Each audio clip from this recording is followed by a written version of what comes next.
warahmatullahi wabarakatuh.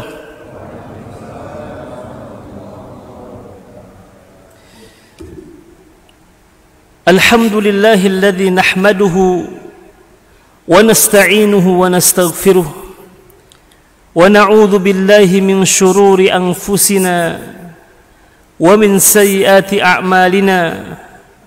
May yahdihillahu fala mudilla lahu wa may yudlil fala hadiya lahu.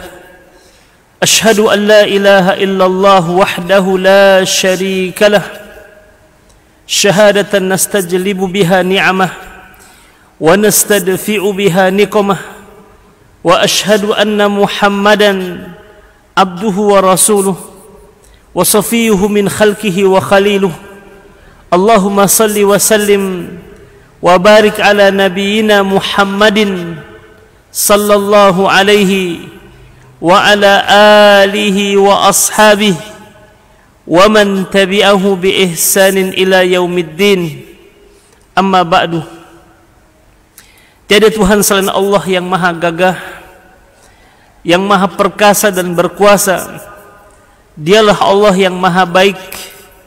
Kebaikan Allah subhanahu wa ta'ala meliputi sekalian alam, dan kebaikan Allah tabaraka wa ta'ala juga kita rasakan di subuh hari ini, tatkala Allah kembali memberikan kesempatan kepada kita untuk membuka kelopak mata kita, hidup sebagai seorang hamba yang beriman, seorang hamba yang masih diberikan nikmat Islam, dan kita masih diberikan oleh Allah tabaraka wa ta'ala kesempatan untuk bertaubat kepadanya, kembali kepada Allah subhanahu wa ta'ala, memohon ampun atas segala dosa-dosa yang kita lakukan. Kita juga masih diberikan kesempatan oleh Allah tabaraka wa ta'ala untuk menambah bekal kita, menambah amal soleh kita sebagai sebuah zad, bekal untuk pulang ke kampung keabadian kita. Karenanya kita tidak ingin menyia-nyiakan waktu, kesempatan, peluang yang masih Allah subhanahu wa ta'ala berikan kepada kita, selain daripada kita ingin mengisi setiap detik waktu yang berlalu dalam kehidupan kita adalah dengan ketaatan kepadanya. Karena jika kita tidak disibukkan dengan ketaatan, maka kita disibukkan dengan kemaksiatan. Semakin kita perbanyak ruang kebaikan, ketaatan dalam kehidupan kita, maka akan membuat sempit peluang bagi kita untuk berbuat maksiat kepada Allah tabaraka wa ta'ala. Karena itulah kita puji Allah subhanahu wa ta'ala di subuh hari ini, di pagi hari ini. Allah subhanahu wa ta'ala berikan taufiknya kepada kita untuk taat kepadanya. Allah bantu diri kita, Allah tolong diri kita untuk memulai hari ini dengan ketaatan kepada Allah subhanahu wa ta'ala. Mudah-mudahan ini menjadi pertanda baik bahwa hari ini akan menjadi hari yang indah untuk kita lalui dengan penghambaan kita kepada Allah subhanahu wa ta'ala. Salawat dan salam bersama kita senandungkan untuk Rasulullah sallallahu alaihi wasallam yang selalu menjadi rujukan dalam kehidupan kita, contoh dan teladan di mana kita berusaha untuk mengikuti Nabi Muhammad sallallahu alaihi wasallam dalam semua aspek di kehidupan kita, dalam semua hal dalam kehidupan kita sebagai seorang manusia, sebagai seorang anak, sebagai seorang suami, sebagai seorang ayah, sebagai seorang kakek, sebagai seorang tetangga, sebagai seorang sahabat, sebagai seorang pemimpin, sebagai seorang guru, sebagai seorang pedagang. Bahkan Nabi Muhammad sallallahu alaihi wasallam juga memainkan peran sebagai seorang kepala negara, dan terutama peran sebagai seorang hamba di hadapan Allah tabaraka wa ta'ala. Sungguh semuanya telah ada di dalam diri Rasulullah sallallahu alaihi wasallam, dan Allah subhanahu wa ta'ala nyatakan hal ini di dalam Al-Quran. Laqad kana lakum fi rasulillahi uswatun hasanatun liman kana yarjullaha wal yawmal akhir wa dzakarallaha katsira. Sungguh kata Allah tabaraka wa ta'ala telah ada untuk kalian di dalam diri Rasulullah, utusan Allah, yakni Nabi Muhammad sallallahu alaihi wasallam. Apa? Uswah hasanah, contoh yang baik, teladan yang baik. Bagi siapa? Liman kana yarjullaha, bagi orang-orang yang berharap akan keredaan Allah, wal yaumal akhir, dan kebahagiaan di hari akhir, wa dzakarallaha katsira, sehingga dia mengingat Allah dengan zikir yang banyak.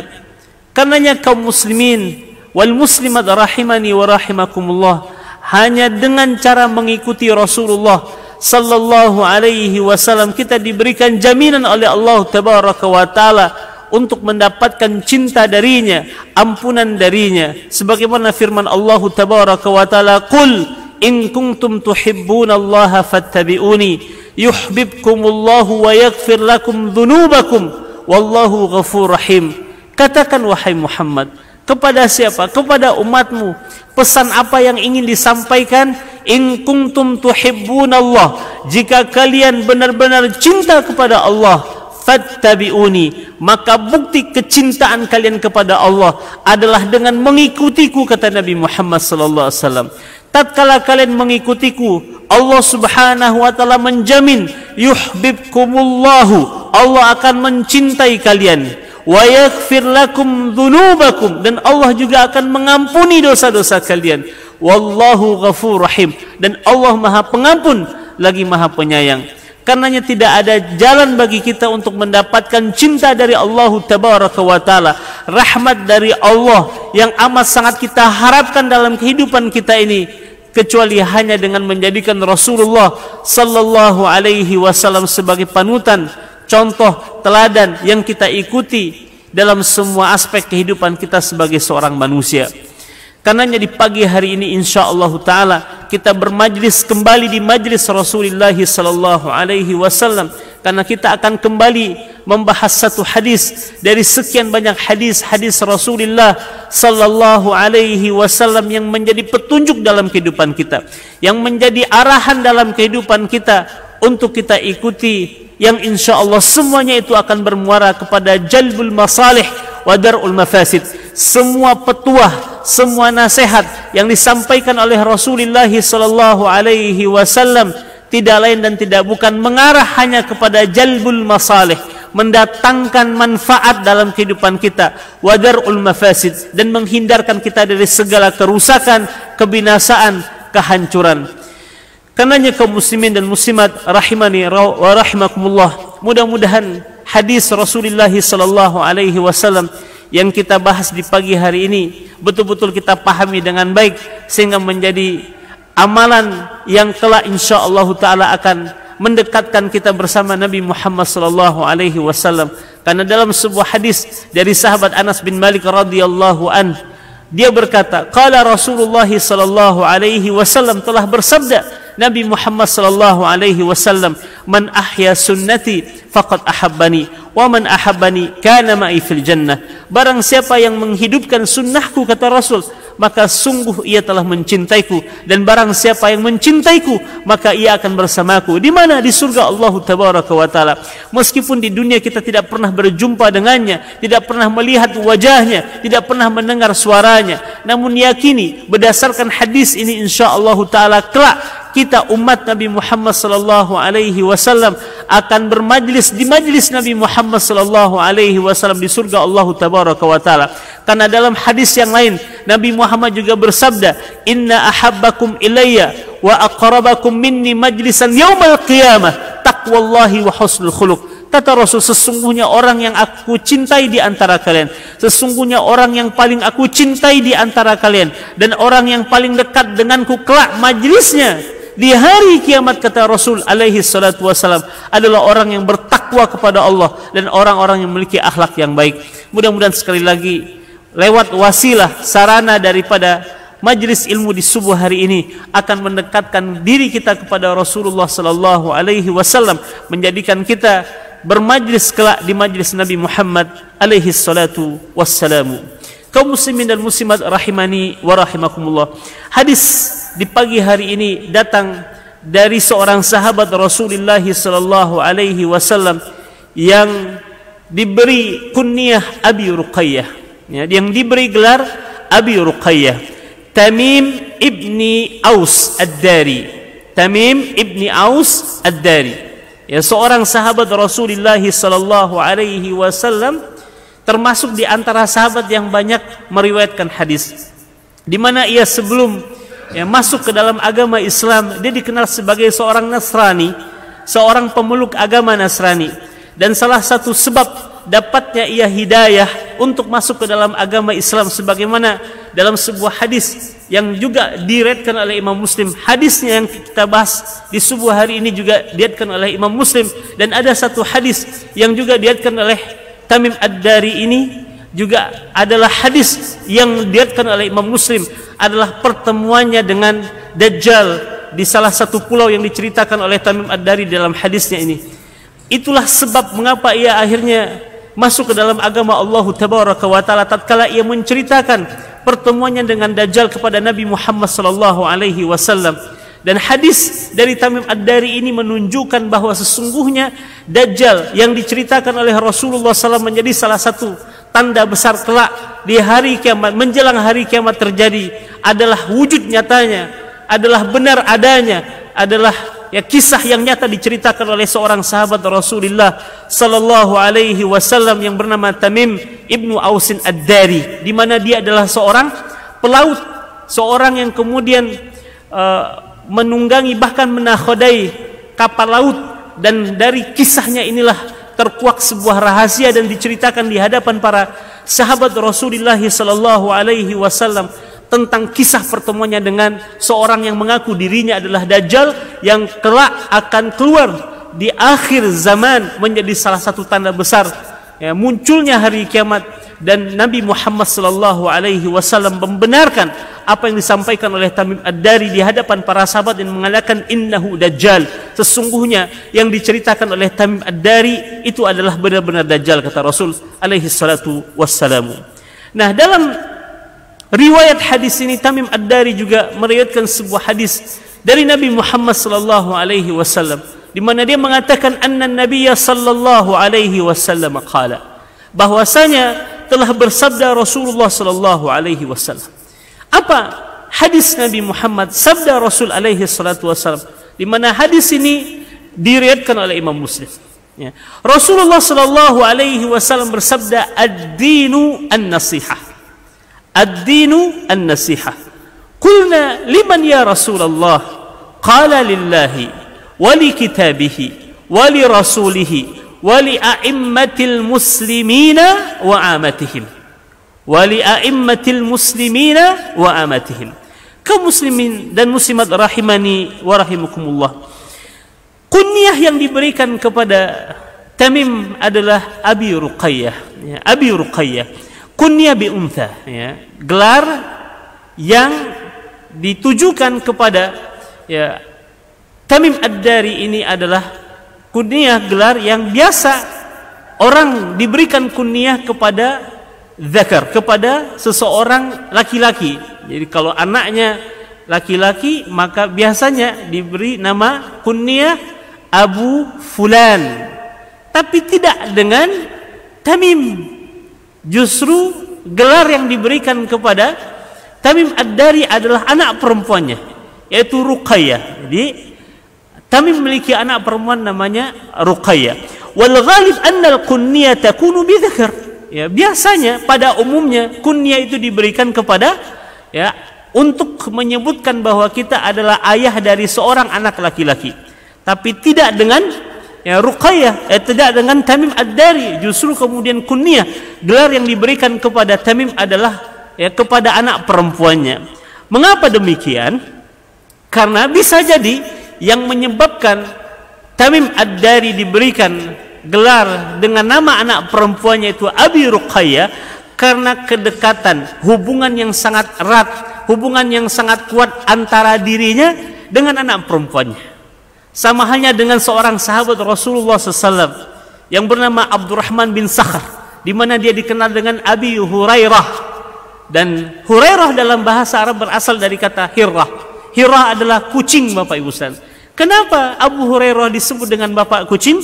Karena dikatakan annahu kana ma'ahu hirrah allafaha wa allafathu fakunniya Abu Hurairah. Karena Abu Hurairah memiliki seekor kucing, dan kucing ini memiliki keterkaitan yang sangat kuat dengan Abu Hurairah, sebagaimana Abu Hurairah memiliki keterkaitan yang sangat kuat dengan kucing ini. Karena itulah ya Abu Hurairah disebut atau diberi gelar dengan nama Abu Hurairah. Nah, dan Tamim Ad-Dari ini juga demikian, dia memiliki hubungan yang sangat erat dengan putrinya yang bernama Ruqayyah. Jadi bukan dengan putranya, tapi dengan putrinya yang begitu sangat kuat hubungannya, erat, memiliki kaitan yang begitu sangat erat antara dirinya dengan putrinya ini. Karena itulah kemudian Tamim Ad-Dari diberi gelar Abi Ruqayyah, ya, bukan kepada anak laki-lakinya, tapi kepada anak perempuannya, karena dia memiliki hubungan yang sangat erat dengan anak perempuan yang bernama Ruqayyah. Karena itulah dia diberi gelar Abi Ruqayyah. Kemudian di dalam hadis ini Rasulullah sallallahu alaihi wasallam menyebutkan ad-dinu an-nasihah. Ad-dinu an-nasihah. Dalam bahasa Arab Bapak Ibu sekalian ada sebuah kaidah menyebutkan bahwa ada mubtada, ada khabar. Ada mubtada, ada khabar. Ad-din dia adalah mubtada, sedangkan an-nasihah dia adalah khabar. Wa kullu minal mubtada wal khabar ma'rifah. Ya, dan setiap mubtada dan khabar itu adalah ma'rifah. Di dalam bahasa Arab ada sebuah istilah namanya ma'rifah yang menunjukkan al-hasr, sebuah pembatasan, penentuan Bapak Ibu Ustaz. Seakan-akan Nabi Muhammad sallallahu alaihi wasallam mengatakan mad-dinu illa an-nasihah. Tidaklah agama itu melainkan isinya adalah nasihat. Ya, tidaklah agama itu isinya adalah nasihat. Dan nasihat ini kaum muslimin dan muslimat rahimani wa rahimakumullah artinya adalah ya kebaikan. Jadi kalau makna dari ad-dinu an-nasihah, agama itu adalah kebaikan, menunjukkan bahwa semua agama, semua yang berada di dalam agama Islam adalah nasihat. Jadi pemahaman dari adalah ad-din di sini hanya satu, itu al-Islam. Karena inna dina indallahi al-Islam. Sesungguhnya agama yang diridhai oleh Allah Tabaraka wa Ta'ala adalah al-Islam. Tidak ada agama yang Allah turunkan sejak risalah Nabi Adam sampai risalah Nabi Muhammad kecuali hanya satu agama, yaitu agama Islam. Dan kita mendapati banyak di dalam Al-Quranul Karim ayat-ayat yang menunjukkan pengakuan para Nabi dan Rasul Allah bahwa mereka adalah Muslim. Lihat pengakuan Nabi Ya'qub alaihissalam dan juga pengakuan Nabi Ibrahim alaihissalam dalam surah Al-Baqarah. Allah Subhanahu wa taala berfirman, "Wa wassa biha Ibrahimu banihi wa Ya'qub ya bani innallaha astafa lakumuddina fala tamutunna illa wa antum muslimun." Dan telah berwasiat Nabi Ibrahim dan Nabi Ya'qub kepada anak keturunannya, "Wahai anak-anakku, sesungguhnya Allah telah memilih untuk kalian agama, maka jangan sekali-kali kalian wafat kecuali dalam keadaan muslim." Pernyataan yang begitu sangat jelas dari Nabi Ya'qub, dari Nabi Ibrahim alaihissalam bahwa mereka adalah muslim. Juga di ayat yang lain Allah Subhanahu wa taala menyebutkan kepada kita pernyataan Nabi Ibrahim dan Nabi Ismail, "Rabbana waj'alna muslimaini laka." Ya Allah, jadikan kami sebagai orang-orang yang muslim kepada Engkau, berserah diri kepada Engkau, tunduk dan patuh kepada Engkau. Lihat pernyataan Nabi Yusuf alaihissalam tatkala ia berdoa kepada Allah Tabaraka wa taala, "Alhiqna tawaffani muslima wa alhiqni bis-salihin." Doa Nabi Yusuf menggambarkan bahwa dirinya adalah seorang muslim. Ya Allah, wafatkan aku dalam keadaan muslim dan gabungkan aku bersama orang-orang yang saleh. Ya, juga pernyataan Nabi Nuh alaihi salam, "Wa umirtu an akuna minal muslimin." Dan aku diperintahkan untuk menjadi kaum muslimin. Jadi jelas sudah bahwa hanya ada satu agama yang diturunkan oleh Allah Tabaraka wa taala ke muka bumi ini, itu al-Islam. Karenanya makna daripada ad-din di sini, agama ini adalah al-Islam. Artinya mad-dinu illa an-nasihah. Tidaklah ya agama Islam itu kecuali semuanya adalah berisikan an-nasihah. An-nasihah ya nasihat yang kita pahami, tapi makna dasar dari an-nasihah ini adalah iradatul khairi lil mansuh. ya, menginginkan kebaikan terhadap orang yang kita nasihati. Jadi makna asal dari an-nasihah adalah kebaikan, Bapak Ibu sekalian. Dan benar adanya bahwa al-Islam adalah kumpulan kebaikan. Al-Islam adalah kumpulan kebaikan, sebagaimana Allah Tabaraka wa Ta'ala di dalam sebuah ayat menyebutkan, innallaha ya'murukum, sesungguhnya Allah Subhanahu wa Ta'ala, innallaha ya'muru bil adli wal ihsan, sesungguhnya Allah telah memerintahkan untuk berlaku adil dan berbuat baik. Dan ini adalah intisari dari seluruh kebaikan yang ada di dalam agama Islam. Karenanya Islam ini adalah kebaikan, Bapak Ibu sekalian. Ad-dinu an-nasihah. Ya, agama itu adalah nasihat. Nasihat di sini artinya adalah kebaikan. Ya, berbuat baik. Karenanya Nabi Muhammad SAW di awal kalimatnya, dan ini juga menjadi salah satu sifat dari cara bicara Nabi Muhammad SAW, kaum muslimin dan muslimat, Nabi Muhammad SAW digambarkan oleh para sahabat bahwa salah satu sifat bicara Nabi Muhammad SAW, Rasul tidak banyak bicara, ya, tidak panjang lebar dalam berbicara. Tapi ketika Nabi Muhammad SAW berbicara, jami' mani, ya, Nabi Muhammad berbicara dengan sifat jami' mani, mengumpulkan dan kemudian membuat sebuah batasan. Ya, jadi Nabi Muhammad mengatakan mad-dinu illa an-nasihah. Tidaklah agama Islam itu kecuali adalah kebaikan-kebaikan. Di awal kalimat ini Rasulullah SAW hanya menyebutkan sesuatu yang sangat umum tentang makna daripada ad-din. Ad-din adalah nasihat, kata Rasul alaihi salatu wassalam. Nah, kemudian Nabi Muhammad abham, menjadikan kebaikan itu sesuatu yang kemudian abham. Abham ini tidak kemudian dispesifikkan, tidak dikhususkan oleh Rasulullah SAW. Ya, agar apa? Agar para sahabat sallallahu alaihi wasallam bertanya-tanya, ya, di dalam pikiran mereka, kebaikan untuk siapa? Ya.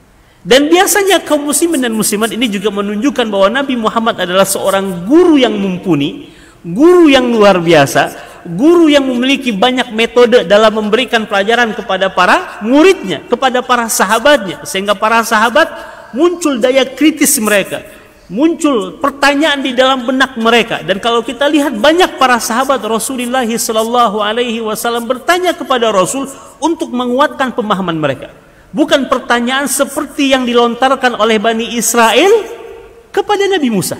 Ya. Bedakan pertanyaan untuk memahami dengan pertanyaan untuk lari dari kewajiban. Kalau Bani Israel, sebagaimana yang disebutkan oleh Allah Tabaraka wa Ta'ala di dalam surah Al-Baqarah, Allah Subhanahu wa Ta'ala memberikan contoh betapa Bani Israel bertanya kepada Nabi Musa alaihissalam untuk lari dari kewajiban, lari dari perintah Allah Tabaraka wa Ta'ala tatkala Allah memerintahkan mereka, innallaha ya'murukum an tadbahu baqarah. Sesungguhnya Allah, kata Nabi Musa, memerintahkan kalian menyembelih al-baqarah, ya, sapi betina. Lalu mereka ingin lari dari kewajiban itu dengan bertanya kepada Nabi Musa, yang sesungguhnya pertanyaan itu akan semakin memberatkan mereka. Awalnya Allah hanya memerintahkan untuk menyembelih sapi betina secara umum, mau laki-laki mau perempuan. Kalau hewan laki-laki itu perempuan, Pak, jantan dan betina, ya kan? Mau jantan, mau betina, mau kurus, mau gemuk, mau apapun warnanya, terserah.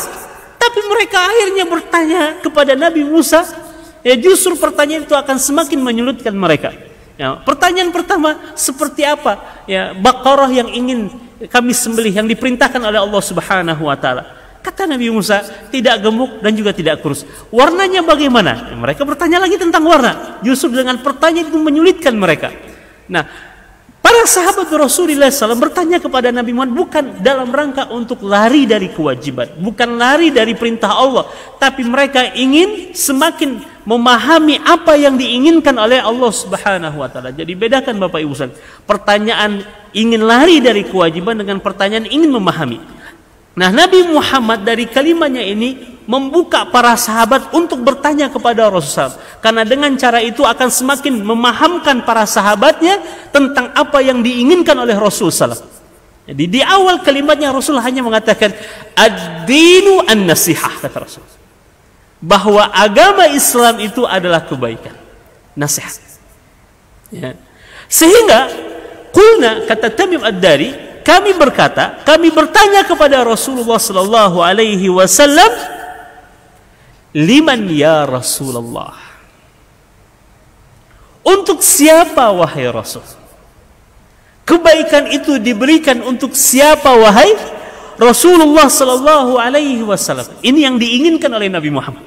Pertanyaan inilah yang diinginkan oleh Rasulullah SAW muncul dari para sahabatnya, untuk memahamkan kepada mereka apa yang diinginkan oleh Rasul dari pemahaman ad-dinu an-nasihah.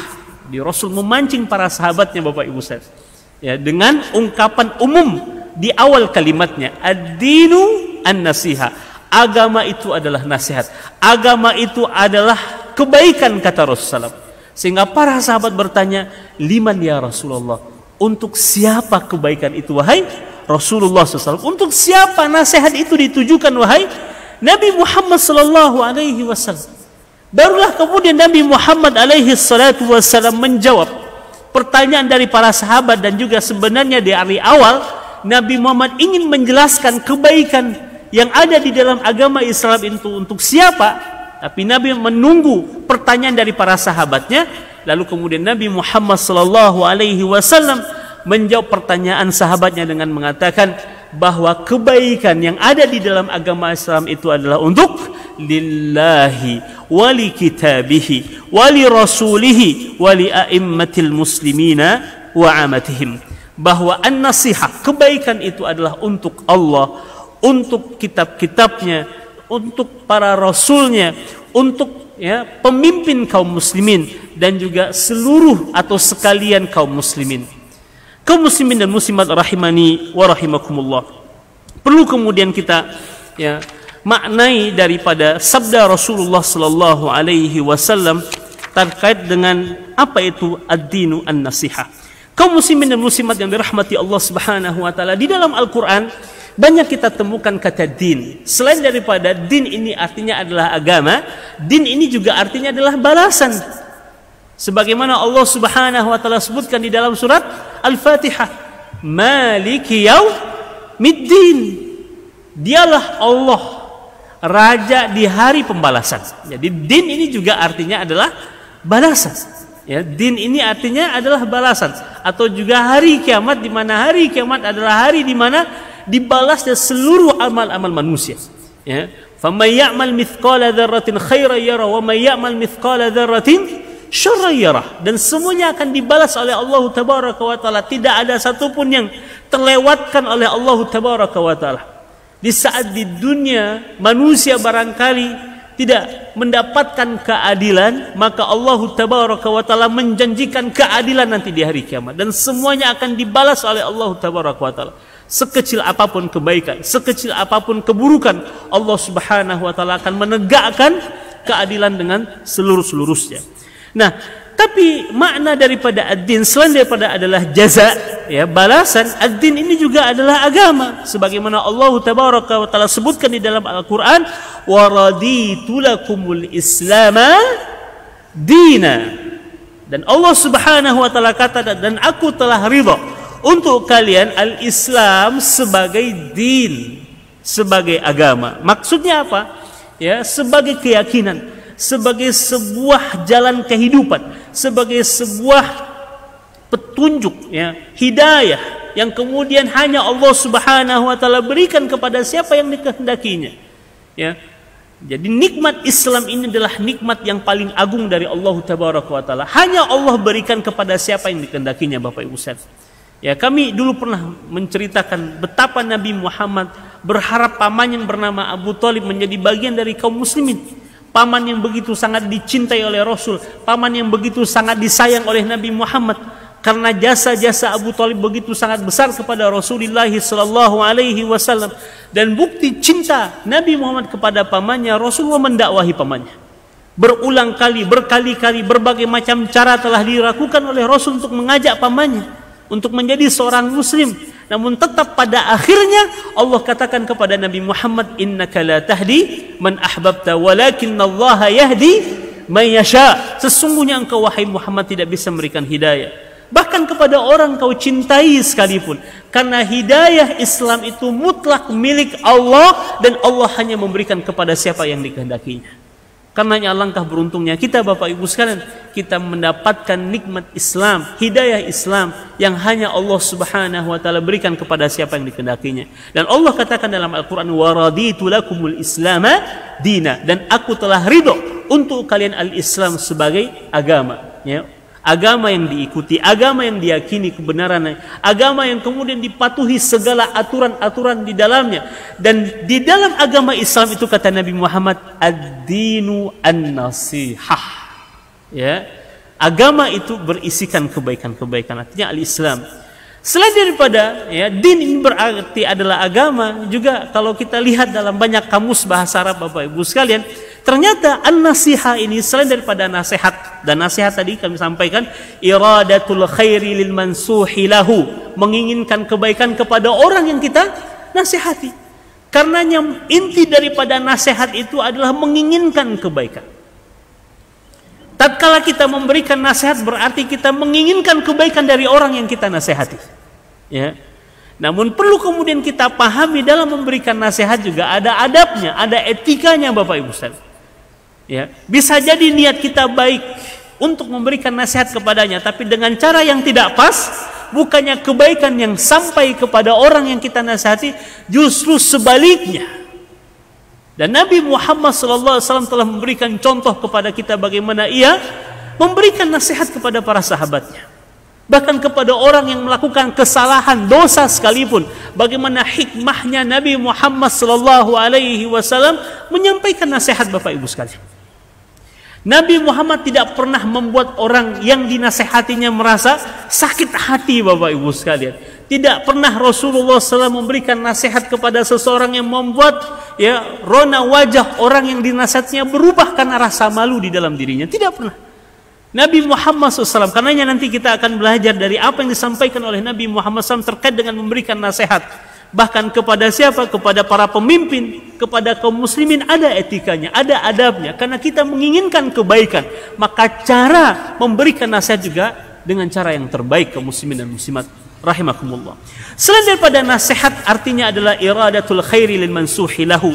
Makna nasihat ini adalah ikhlasus syai'i, memurnikan sesuatu, mengikhlaskan sesuatu. Karenanya nasihat juga untuk Allah. Bagaimana nasihat untuk Allah Subhanahu wa taala nanti akan dijelaskan oleh ya para ulama tentang makna nasihat untuk Allah Subhanahu wa taala. Karenanya makna nasihat bukan hanya memberikan nasihat, ya, tapi juga makna nasihat adalah ikhlas, mengikhlaskan, memurnikan, ya. Kalau kepada Allah Tabaraka wa taala menjadikan semua amalan ibadah yang kita lakukan, ketaatan yang kita lakukan semata-mata hanya mengharapkan keridhaan Allah Subhanahu wa taala. Karenanya pada setiap bagian, ya, pada saat Rasul mengatakan bahwa nasihat itu untuk Allah, untuk ya Rasul, untuk kitab yang memiliki maknanya masing-masing. Tidak kemudian diratakan bahwa nasihat itu adalah memberikan nasihat, menghendaki kebaikan pada sesuatu tersebut. Tapi makna nasihat di sini juga diantaranya adalah ikhlas. Dan seperti apa nasihat kepada Allah, nasihat kepada kitab-kitab Allah, nasihat kepada para Rasul Allah Subhanahu wa taala yang ada memiliki makna masing-masing. Kaum muslimin dan muslimat rahimani wa rahimakumullah. An-nasihah lillah, ya, nasihat untuk Allah, ya. Apa maksud daripada nasihat untuk Allah Subhanahu wa taala? Tatadammanu amrayni. Ya, ada dua, ya, bentuk nasihat kepada Allah Subhanahu wa taala. Yang pertama adalah al-ikhlas, ya, ikhlasul ibadah lahu. Mengikhlaskan ibadah kita hanya untuk Allah Subhanahu wa taala. Sebagaimana Allah Subhanahu wa taala sebutkan dalam sebuah ayat, "Wa ma umiru," ya, tidaklah mereka diperintahkan melainkan untuk beribadah kepada Allah Tabaraka wa taala mukhlishina lahuddin. Lihat Pak, ada kata din di situ. Mukhlishina lahuddin. Ya, bahwa tidaklah kita diperintahkan oleh Allah Tabaraka wa taala kecuali untuk beribadah kepada Allah. Mukhlisin, dalam keadaan ikhlas, ya, memurnikan hati kita, niat yang ada dalam diri kita semata-mata hanya untuk mendapatkan balasan dari Allah Tabaraka wa taala. Bukan sanjungan manusia, bukan pujian manusia, bukan balasan dari manusia yang kita harapkan dari setiap amalan-amalan yang kita lakukan, ya. Tapi kita melakukan semua kebaikan, ketaatan, ibadah kita hanya mengharapkan keridhaan Allah Tabaraka wa Ta'ala. Perkara ikhlas ini adalah perkara yang sulit dalam kehidupan manusia. Tapi kita punya Allah yang selalu menuntun hambanya untuk selalu taat dalam keadaan ikhlas kepadanya, Bapak Ibu. Karenanya ya, ibadah juga yang menjadi salah satu syarat diterimanya ibadah di sisi Allah Tabaraka wa Ta'ala tatkala ibadah itu dilakukan dengan keadaan ikhlas, ya. Dan kita selalu berusaha. Dan para sahabat Rasulullah SAW, para salafus saleh, ya, sebelum mereka melakukan sebuah amal, biasanya mereka akan mengingatkan diri mereka dan kaum muslimin, hayya nu'min sa, ayo kita duduk sejenak. Dalam rangka apa? Kita luruskan niat kita. Ya, kita luruskan niat kita bahwa yang kita lakukan ini adalah karena Allah Subhanahu wa Ta'ala. Jadi mereka saling mengingatkan, Bapak Ibu sekalian. Pada saat akan melakukan sebuah kebaikan, melakukan sebuah ketaatan, mereka saling mengingatkan. Mereka ingatkan diri mereka, mereka ingatkan kaum muslimin yang lainnya untuk sama-sama memperbaiki niat, untuk meluruskan niat bahwa ibadah ini semata-mata karena Allah Tabaraka wa Ta'ala.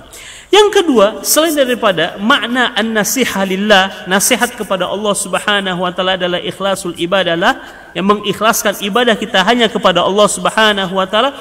Ya, makna ikhlas nasihat kepada Allah Subhanahu wa Ta'ala adalah asyhada lahu al-wahdaniyah fi rububiyyati wa uluhiyatihi wa asma'ihi wa sifatihi. Ya.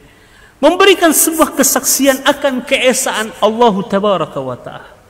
Mentauhidkan Allah baik dalam rububiyahnya. Apa itu rububiyah? Meyakini bahwa Allah Subhanahu wa Ta'ala adalah Rabb segala sesuatu. Pemilik, pencipta, pengatur, Bapak Ibu sekalian. Alam semesta ini yang menghidupkan, yang mematikan hanyalah Allah Subhanahu wa Ta'ala. Juga mengesahkan Allah dalam apa? Uluhiyah. Memurnikan peribadatan kita, penghambaan kita hanya karena Allah Subhanahu wa Ta'ala. Kita tidak butuh ilah yang lainnya selain daripada Allah Subhanahu wa Ta'ala. Karenanya Nabi Muhammad dalam banyak kesempatan seringkali berwasiat kepada para sahabatnya, jaddidu imanakum, kata Rasul. Perbaharui iman kalian, kata Rasul. Ya, perbaharui tauhid kalian kepada Allah Tabaraka wa Ta'ala. Lalu para sahabat bertanya, kaifa nujaddidu imanana? Bagaimana caranya kita memperbaharui iman kami, wahai Nabi Muhammad SAW? Kata Nabi Muhammad, aktsiru min qauli la ilaha illallah. Perbanyaklah mengucapkan la ilaha illallah. Ya, bukti daripada apa? Mentauhidkan Allah Subhanahu wa Ta'ala. Oh, kita tidak butuh ilah yang lain selain daripada Allah Tabaraka wa Ta'ala. Karena makna ilah ini sangat banyak, Bapak Ibu sekalian. Ilah berarti al-marghub fi. Al-marghub fi yang dicintai. Artinya kalau makna ilah adalah al-marghub fi, tidak ada yang kita cintai, ya, ilah yang dicintai kecuali hanya Allah Subhanahu wa Ta'ala. Ya, ilah juga bermakna al-marhub, yang ditakuti. Ya. Kalau ilah juga bermakna al-marhub, artinya tidak ada ilah yang ditakuti kecuali hanya Allah Subhanahu wa Ta'ala. Ilah juga bermakna al-marju, tempat berharap. Jika ilah bermakna al-marju, berarti tidak ada ilah yang kita jadikan sebagai tempat berharap atas segala harapan dalam kehidupan kita kecuali hanya Allah Subhanahu wa Ta'ala. Ilah juga bermakna al-ma'bud, yang disembah. Jadi tidak ada ilah yang disembah kecuali hanya Allah. Jadi kita harus mentauhidkan Allah dalam semua aspek, ya, dalam keyakinan kita, di dalam hati kita, Bapak Ibu.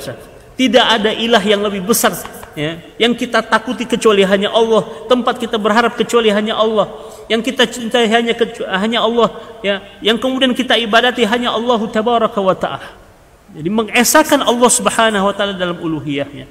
Dan juga wa asma'ihi wa sifatihi. Dan juga terhadap nama-nama Allah, sifat-sifat Allah Subhanahu wa Ta'ala. Jangan sampai kita mentahrif, ya, membuat penyelewengan terhadap nama-nama Allah, menambah atau mengurangi, ya, apa-apa yang telah Allah Subhanahu wa Ta'ala nisbatkan untuk dirinya. Karenanya tauhidkan Allah, esahkan Allah dalam rububiyahnya, uluhiyahnya, dan juga nama-nama dan sifat-sifatnya. Itu bentuk nasihat kepada Allah Subhanahu wa Ta'ala, di mana inti nasihat untuk Allah adalah mengikhlaskan segala sesuatu yang kita lakukan dari ketaatan dan ibadah yang kita lakukan kecuali hanya untuk mengharapkan kepada Allah Subhanahu wa Ta'ala. Kemudian an-nasihah li kitabihi, nasihat terhadap kitabnya, yaitu Al-Quranul Karim. Ada beberapa bentuk Bapak Ibu sekalian. Yang pertama adalah adzabbu anhu. Adzabbu anhu adalah menjaga kehormatan, kemuliaan Al-Quranul Karim. Dengan cara apa Bapak Ibu sekalian rahmati Allah Subhanahu wa taala? Agar kita menjaga Al-Quran dengan cara membacanya, menjaga Al-Quran dengan memahami maknanya, memahami apa yang diinginkan oleh Allah Tabaraka wa Ta'ala, menghafalkan Al-Quran, mengajarkan Al-Quran, mengamalkan Al-Quran, mendakwahkan Al-Quran. Ini adalah bentuk adzabbu anhu, bentuk daripada kita memuliakan Al-Quran dalam kehidupan kita. Selain daripada itu, an-nasihat terhadap Al-Quranul Karim adalah dengan cara tasdik, membenarkan semua kabar yang datang dari Al-Quranul Karim, ya, tanpa ada keraguan. Dan Allah Subhanahu wa taala telah menyebutkan dzalikal kitabu la raiba fihi, itulah kitab yang tidak ada keraguan padanya. Karenanya semua apapun yang Allah Subhanahu wa taala ceritakan, kabarkan, perintahkan, larang di dalam Al-Quran, wajib bagi kita untuk mentasdiknya, membenarkannya, ya, laziman, ya, mesti harus kemudian kita tanpa ada keraguan sedikit pun. Dan inilah yang menyebabkan Bapak Ibu sekalian, dan bahkan diakui bukan hanya oleh kaum muslimin, tentang orisinitas Al-Quran, tentang keaslian Al-Quran sejak ia diturunkan, bahkan sampai nanti di akhir zaman sebelum Allah Subhanahu wa taala mengangkat Al-Quranul Karim, bahwa Al-Quran telah dijamin oleh Allah Tabaraka wa Ta'ala keasliannya. Dan itu bisa dibuktikan secara fakta ilmiah, bahwa Al-Quran yang ada di tangan kita saat ini Bapak Ibu sekalian, bahwa Al-Quran yang ada pada mushaf kita saat ini adalah Al-Quran yang juga diturunkan oleh Allah Subhanahu wa Ta'ala kepada Nabi Muhammad SAW, tanpa ada penambahan, tanpa ada pengurangan, tanpa ada perubahan sedikit pun. Ya, jadi apapun yang datang dari Al-Quranul Karim sebagai bentuk nasihat kita kepada Al-Quran adalah membenarkan apapun yang datang dari Allah Subhanahu wa taala. Yang ketiga, ya, bentuk daripada an-nasihah terhadap kitab Allah Subhanahu wa taala adalah imtithalu awamirihi. Melaksanakan perintah-perintah yang telah Allah Subhanahu wa taala sebutkan di dalam Al-Quran. Itu adalah sebagai bentuk nasihat kita kepada Al-Quran, melaksanakan perintah Allah Subhanahu wa taala. Yang keempat, nasihat kepada Al-Quran adalah ijtinab manaha anhu, ya, meninggalkan, bahkan menjauhi apa-apa yang telah dilarang oleh Allah Subhanahu wa taala di dalam Al-Quran.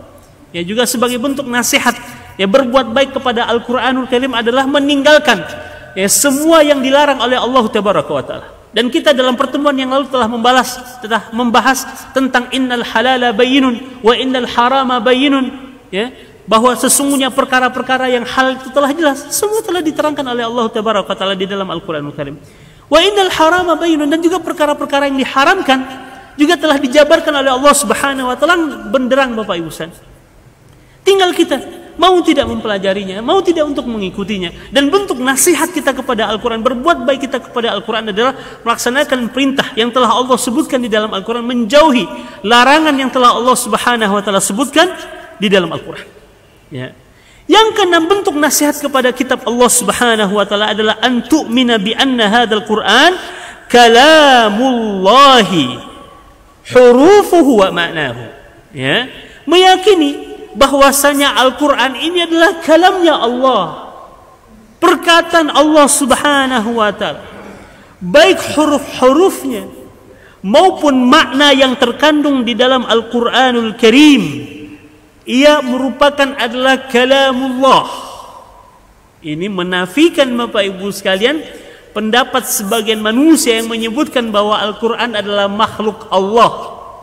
Ya, karena pernah ada masanya di mana sebagian kaum muslimin meyakini, ya, pendapat bahwa Al-Quran adalah makhluk Allah, dan itu ditentang oleh sebagian besar, ya, kaum muslimin, para ulama, termasuk diantaranya yang sangat keras penentangannya terhadap pendapat bahwa Al-Quran adalah makhluk Allah adalah Imam Ahmad bin Hanbal Bapak Ibu sekalian.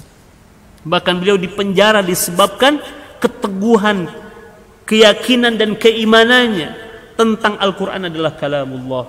Karena kalau Al-Quran ini makhluk Allah Subhanahu wa taala, ini akan berefek sangat fatal terhadap sikap kita terhadap Al-Quranul Karim Bapak Ibu sekalian. Tapi tatkala kita meyakini bahwa Al-Quran ini adalah kalamullah, maka di situ ada keyakinan kita untuk membenarkan semua yang ada di dalam Al-Quranul Karim, karena Al-Quran adalah kalam Allah, baik huruf-hurufnya maupun makna yang terkandung di dalamnya. Takallama bihi haqiqatan, bahwa ya semua yang disampaikan oleh Allah Subhanahu wa taala adalah benar adanya. Dan malaikat Jibril mentalaqikan, ya, menurunkan Al-Quran kepada Nabi Muhammad sallallahu alaihi wasallam agar dia menjadi peringatan Bapak Ibu sekalian dengan bilisanin arabiyyin mubin, ya, bahasa yang dipilih oleh Allah Subhanahu wa taala, ya, untuk kemudian dipahami oleh manusia adalah bahasa Arab. Karena bahasa Arab ini punya keutamaan Bapak Ibu sekalian. Bahasa Arab ini punya keutamaan, bahkan ia menjadi bahasa para penghuni surga kelak. Ya.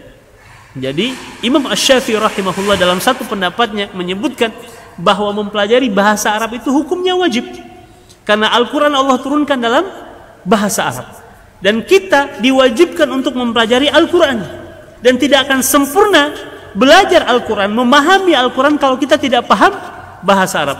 Dan dalam sebuah kaidah fikih dikatakan ma la yatimmu bihi al-wajib illa fahuwa wajib.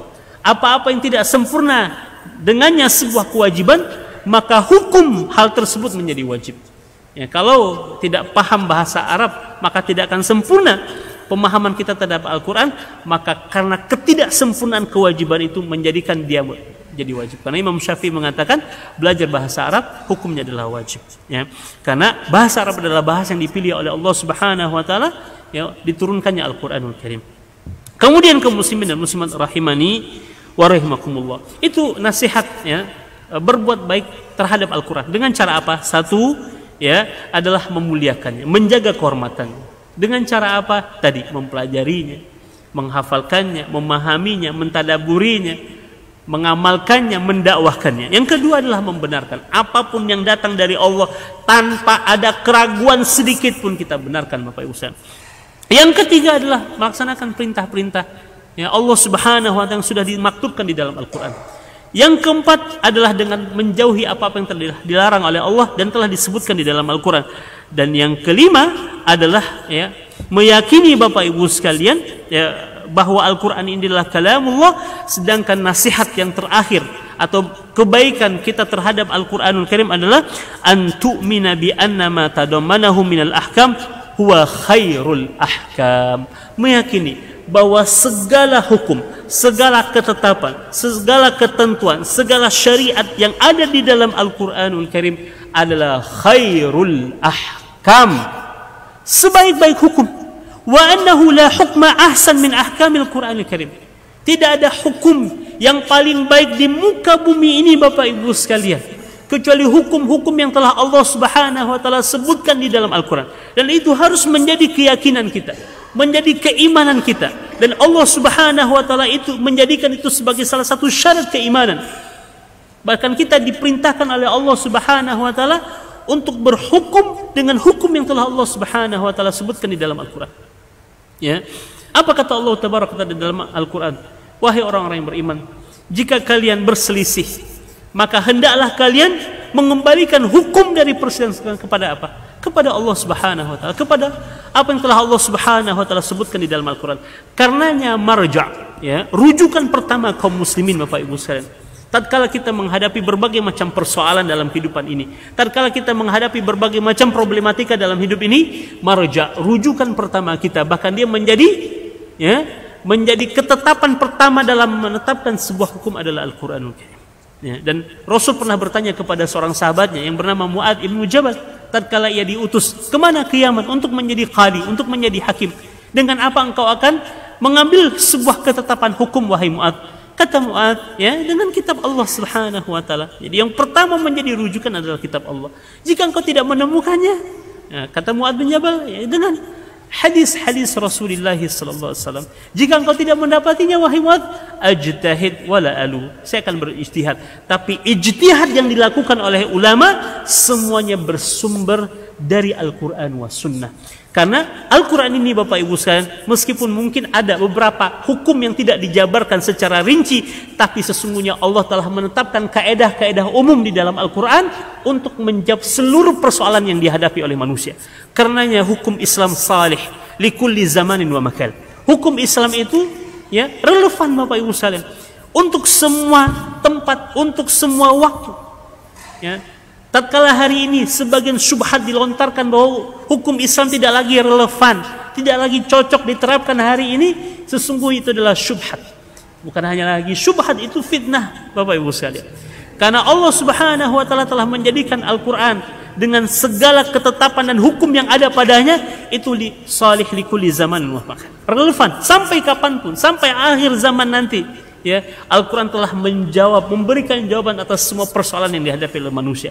Karena terhadap segala persoalan baru hari ini tengah-tengah umat ini Bapak Ibu sekalian, sesungguhnya ada hukumnya. Ya, tidak ada yang tidak ada hukumnya. Ya, di dalam Islam semuanya ada hukumnya, baik secara jelas ataupun ya hanya kaidah umum yang Allah Subhanahu wa taala sebutkan dalam Al-Quran. Karenanya bentuk sekali lagi bentuk nasihat kita terhadap Al-Quran. Ya, salah satunya meyakini bahwa semua hukum yang Allah Subhanahu wa taala sebutkan di dalam Al-Qur'an adalah khairul ahkam.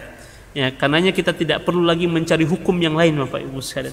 Kita tidak perlu lagi mencari ya landasan yang lain kecuali hanya Al-Qur'an. Karena ya Al-Qur'an adalah khairul mabadi, sebaik-baik pedoman dalam kehidupan kita, dan berisikan khairul ahkam, sebaik-baik hukum, sebaik-baik kabar, sebaik-baik berita, semuanya ada di dalam Al-Qur'an. Ya, kisah-kisah Allah Subhanahu wa taala sebutkan tentang umat terdahulu dengan kondisi kita yang akan datang. Ya, dan semuanya adalah kisah yang benar adanya. Ya, kisah yang benar. Apapun yang Allah ceritakan di dalam Al-Qur'an, kita yakini kebenarannya, dan hari ini memang dibuktikan berdasarkan fakta ilmiah sejarah tentang ya umat-umat sebelum Nabi Muhammad SAW diceritakan oleh Allah Tabaraka wa taala. Kenapa Allah ceritakan itu? Agar kita mengambil iktibar, pelajaran. Ya, bahkan Allah Subhanahu wa taala perintahkan kita dalam Al-Qur'an apa? Fasiru fil ardi fanzuru kaifa kana akibatul mukadzibin. Berjalanlah kalian di muka bumi ini. Jadi traveling itu Bapak Ibu sekalian bagian dari perintah Allah. Tapi traveling yang dilakukan oleh kaum muslimin, jalan-jalan yang dilakukan oleh muslimin untuk apa? Untuk mengambil iktibar, pelajaran dari setiap fenomena, peristiwa yang kemudian dia jumpai dalam perjalanannya. Nabi Muhammad juga sebelum diutus menjadi nabi, ya telah melakukan perjalanan ya luar negeri sebanyak 2 kali Bapak Ibu. Untuk apa? Mengambil pelajaran, membuka wawasan Nabi Muhammad SAW bahwa dunia itu tidak hanya di kota Mekah. Dunia itu luas Bapak Ibu sekalian. Dan Allah perintahkan kita untuk berjalan di muka bumi ini agar kita melihat tentang keajaiban Allah, tentang kebenaran ayat-ayat Allah Subhanahu wa taala. Berjalan kita kemana? Ke Mekah, ya kita akan mendapati ya sejarah real Bapak Ibu sekalian tentang perjuangan Nabi Muhammad, tentang sejarah Nabi Ibrahim dan Nabi Ismail alaihissalam. Berjalan lagi ke Laut Merah, di situ terpampang dengan begitu sangat jelas bagaimana Allah Subhanahu wa taala menyelamatkan Nabi Musa alaihissalam. Ya, berjalan kita ke Mesir Bapak Ibu sekalian, sampai hari ini Allah Subhanahu wa taala mengabadikan jasad Firaun untuk apa? Mengambil iktibar pelajaran. Karenanya semua yang Allah Subhanahu wa taala kabarkan di dalam Al-Qur'an, dia adalah ya sebaik-baik cerita, dan ceritanya adalah benar untuk kita menjadikan semua itu pelajaran dalam kehidupan kita. Nah, kaum muslimin dan muslimat rahimakumullah, ya di pagi hari ini dua nasihat, ya, dua kebaikan Bapak Ibu sekalian yang kita bahas. Insyaallah kita masih ada PR tentang nasihat terhadap Rasul, nasihat terhadap pemimpin kaum muslimin. Ini penting nih bagi kita hari ini Bapak Ibu sekalian, di tengah-tengah ya umat Islam di Indonesia terutama Bapak Ibu, bagaimana sikap kita terhadap pemimpin kita, ya bagaimana sikap kita terhadap pemimpin tatkala kita melihat ada aib, kekurangan, ada kesalahan yang dilakukan oleh pemimpin. Sesungguhnya Al-Islam telah memberikan tuntunan kepada kita bagaimana cara yang memberikan nasihat kepada para pemimpin kaum muslimin dan juga nasihat kepada kaum muslimin secara umum. Insyaallah taala akan kita sambung pada pertemuan yang akan datang. Namun di pagi hari ini kita telah mendapatkan sebuah pelajaran penting bahwa kata Nabi Muhammad ad-dinu an-nasihah, agama Islam ini Bapak Ibu berisikan kebaikan-kebaikan. nasihat. Dan nasihat ini maknanya bukan hanya memberikan nasihat sebagaimana yang kita pahami, tapi makna nasihat selain daripada iradatul khairi lil mansuhi lahu, menginginkan kebaikan bagi orang yang kita nasihati, tapi ternyata nasihat ini juga memiliki makna ikhlasu syai'i, ya, memurnikan sesuatu, mengikhlaskan sesuatu. Dan ternyata nasihat itu ya banyak ragamnya, banyak bentuknya, ya, terhadap Allah, terhadap Rasul, terhadap kitabnya, terhadap ya, pemimpin kaum muslimin dan kaum muslimin secara umum. Dan setiap ya, bentuknya ada sikapnya masing-masing, ada bentuknya masing-masing, ya Bapak Ibu. Dan kita telah membahas dua hal dalam pertemuan ini, itu nasihat untuk Allah dan nasihat untuk kitab Allah Subhanahu wa taala, yaitu Al-Qur'anul Karim. Ya, nasihat untuk Allah ya bentuknya apa? Tadi, satu, mengikhlaskan ibadah kita hanya semata-mata karena Allah. Yang kedua adalah ya, memberikan kesaksian akan keesaan Allah Subhanahu wa taala, mentauhidkan Allah dalam rububiyahnya, uluhiyahnya, asma dan sifatnya. Adapun nasihat terhadap ya, berbuat baik atau kebaikan yang ditujukan kepada kitab Allah dengan cara apa? Satu, tadi ya, memuliakannya. Yang kedua, membenarkannya, melaksanakan apa yang Allah perintahkan di dalam Al-Quran, menjauhi apa yang Allah larang dalam Al-Quran, dan juga meyakini bahwa ya, hukum yang ada di dalam Al-Quran adalah khairul ahkam, sebaik-baik hukum. Dan juga kita meyakini bahwasanya Al-Quran adalah kalamullah, adalah perkataan Allah Subhanahu wa taala, adalah kalam Allah, baik huruf-hurufnya maupun makna yang terkandung di dalamnya, semuanya datang dari Allah Subhanahu wa taala, dan kita meyakininya tanpa ada sedikit keraguan pun di dalam hati kita. Aqulu qouli hadza wa astaghfirullah li wa lakum. Namun sebelum kami tutup dengan doa kafaratul majlis, barangkali ada di antara Bapak, Ibu, kaum muslimin dan muslimat yang ingin bertanya, kami persilahkan. Fi soal, ada pertanyaan Pak? Alhamdulillah, Allahumma anfa'na bima 'allamtana wa 'allimna ma yanfa'una. Semoga Allah memberikan pemahaman atas apa yang telah Allah ajarkan kepada kita, dan semoga Allah selalu mengajarkan kepada kita hal-hal yang bermanfaat untuk dunia dan akhirat kita. Amin ya rabbal alamin. Subhanakallahumma bihamdika asyhadu an la ilaha illa anta astaghfiruka wa atubu ilaik. Assalamualaikum warahmatullahi wabarakatuh.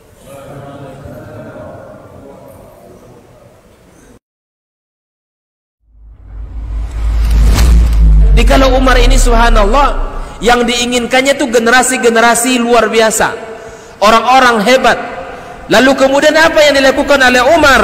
Fa'asta'miluhum fi ta'atillah. Aku gunakan mereka ini di dalam ketaatan kepada Allah. Ketika kaum muslimin itu memiliki penyakit namanya wahan, yaitu hubbud dunya wa karahiyatul maut, cinta dunia dan takut akan kematian. Lalu Nabi menjawab dengan yang lebih penting. Apa itu? Madza a'adatta laha? Apa yang engkau siapkan untuk kiamat itu? Bin Sulaiman tadi, inti yang bisa kita ambil apa? Solehkan diri kita. Solehkan diri kita sebelum mencari rezeki. Karena kalau kita tidak soleh, kalau kita tidak bertakwa kepada Allah Subhanahu wa taala dalam mencari rezeki itu akan terasa sulit.